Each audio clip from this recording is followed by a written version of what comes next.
Hello and Happy New Year. I last updated you via video message before our area was hit by Hurricane Florence. I wanted to provide our MCCS family an update in the aftermath of the storm, where things stand in hurricane recovery, and a host of additional items. I have a lot to share, so I'll jump right in.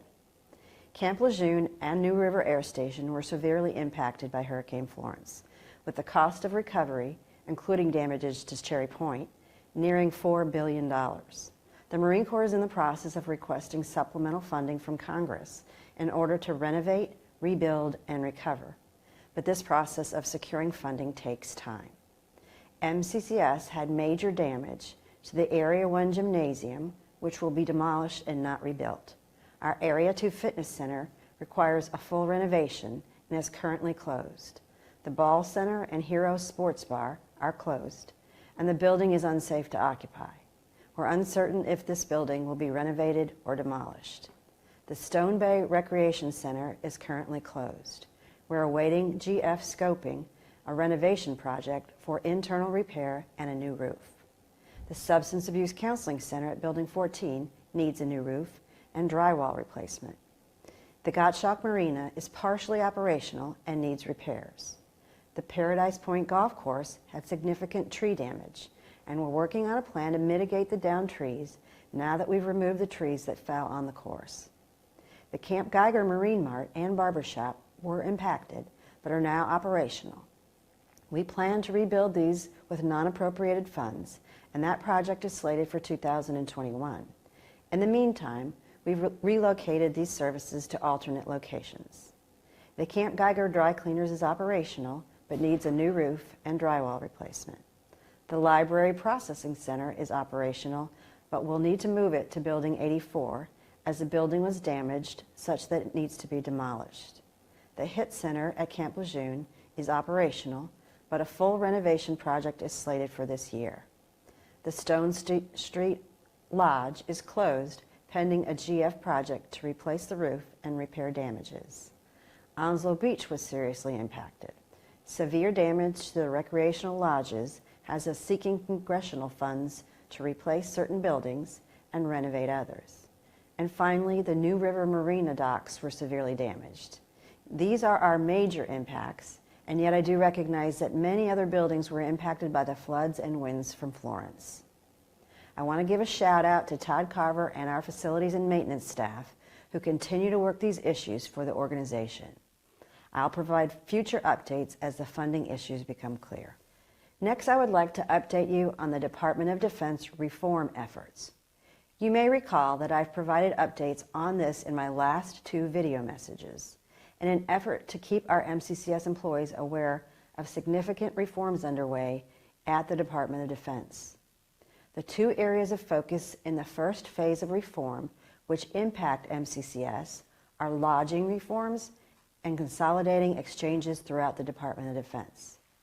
As noted in my past messages, these important services will remain, but how they're funded and who provides these services are the issues being discussed. It is likely that Navy lodging will be privatized. That would mean that MCCS would no longer manage our TLFs, or the Inns of the Corps, at Lejeune. A study is underway to fully review the impact of this decision. Likewise, the many exchange systems will likely consolidate so that there are efficiencies and benefits of a larger purchasing organization. It appears that each service will continue to operate their exchanges and other retail businesses, but changes will occur in common support and the management of these programs. The Marine Corps is also being asked to look at our MCCS support departments to assure that they are the right size. I will continue to update you on reform, as this is an area that changes almost daily.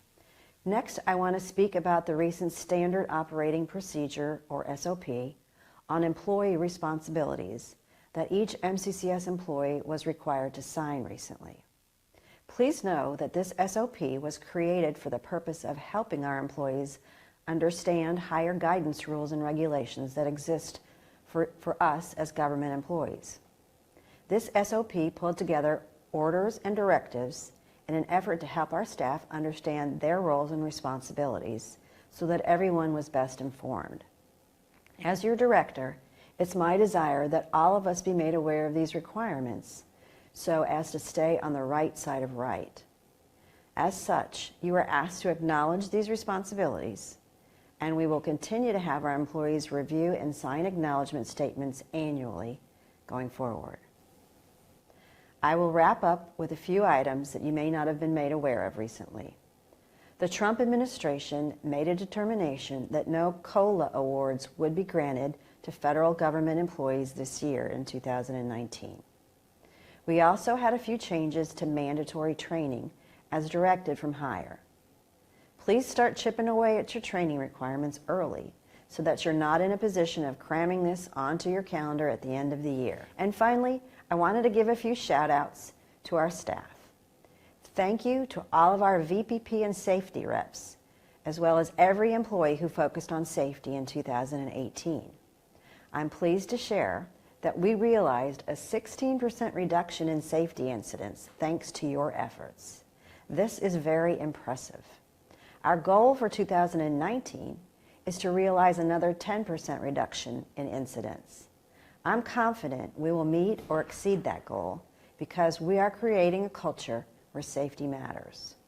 And one last shout out to all of our employees who planned and facilitated our recent Employee Wellness Fair, which just wrapped up. This event is the product of months of preparation and hard work. I hope that you were able to make it to the Wellness Fair, and I hope that you have a happy and healthy 2019. I'll see you again via video this spring, and thank you.